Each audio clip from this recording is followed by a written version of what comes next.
So here we are at the October Great Scale Model Railroad Show at Timonium, Maryland in the Cow Palace, where they've improved the lighting tremendously since the last time I were here. And they appear to have insulated the walls. Ooh. So this is the Fremo layout, Capital Fremo.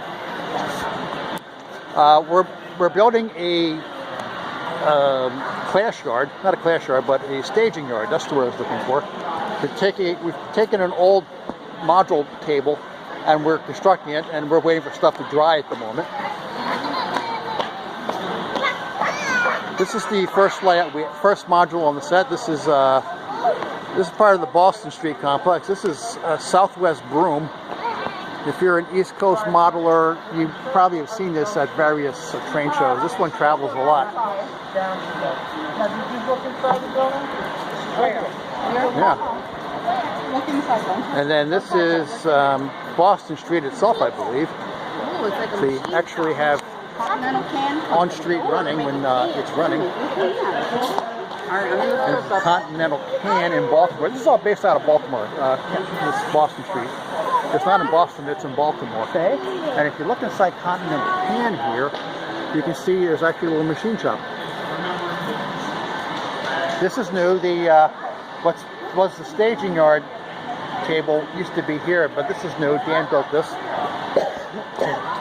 And I'm not really sure what this is called. It's going that way, babe. Now we move on to the next modeler. This is Dave Collison from the Pennsylvania area, from Harrisburg.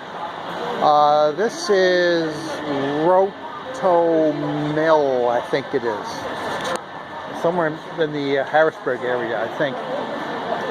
We have a small shipper here. This is Monocacy.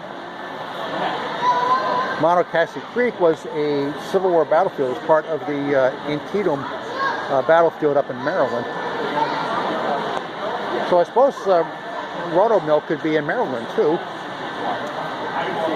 This is Orphan. This was built for the National Train Show in 2014 in Cleveland to fill a space that was needed, and we acquired it eventually, and it's now ours. This is Tim Bowser's new straight module. It's a work in progress.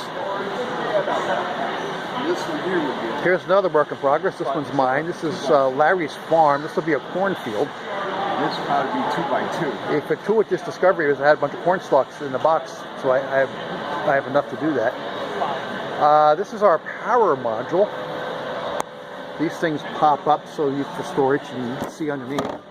And then underneath is our booster assembly and all that sort of stuff. Coming out, we have a Y junction here. So that was one arm. This is the other arm. This is Mike McNamara's Woodstown Junction. And I'll walk around to the other side of this because you really need to see this on both sides. We put Mike and Zach up front because they're the best looking ones. And I'll say that because, you know, even mine is not that good to go up front.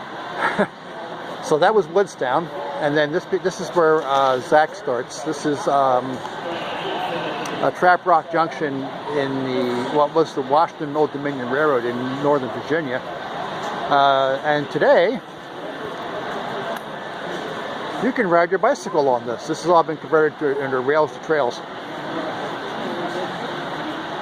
Here's the quarry. Zach actually went out to the quarry and he bought some fines and small rocks from them, and he used it for scenery purposes here. You're not going to get much more realistic than that. Woodstown Junction here is someplace in northern New England. It's not the Woodstown that's in New Jersey.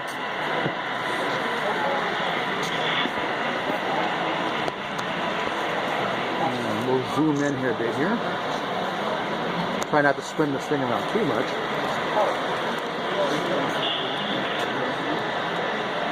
Here comes Chris Gilbert's maintenance away truck.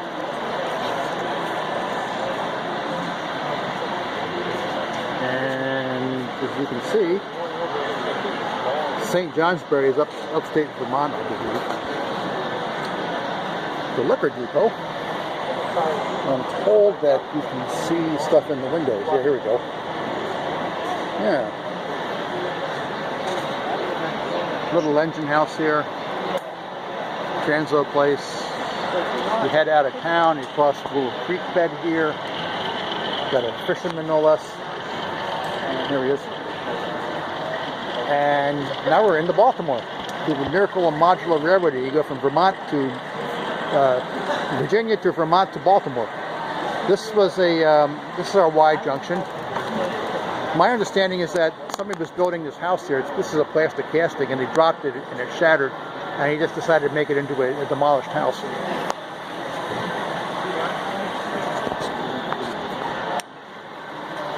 And we're using this to divide up the layout in two. This is mine. This is Mathis Creek, which is getting better. It's coming along. I won't bore you with all the details, but this is going to eventually be farm pasture. This was loaned to us by the Northeast Corridor guys. It's a 1 to 2 track converter. This also came from the bar loaned to us from Northeast Corridor. And this would be Tim Bowser's yard. It's double track main line. And we're using it for car storage. We have it oriented so that coming out of the yard, you're shooting towards Fremo. And if you want to go to the Northeast Corridor, you have to back out of the yard and then go that way. Which is not totally unprototypical. That does happen. We have a little engine terminal at the end here. And that's that. We have some trains running around. Here comes one now. This one's kind of unusual.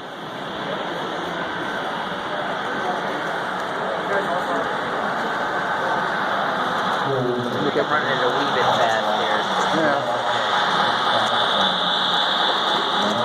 That is the ACE 3000, which was a proposed coal-powered locomotive from 1982-ish. And young Zach here 3D printed that. There's young Zach. I shouldn't have put that qualifier there. He's just plain Zach. Yeah, sure.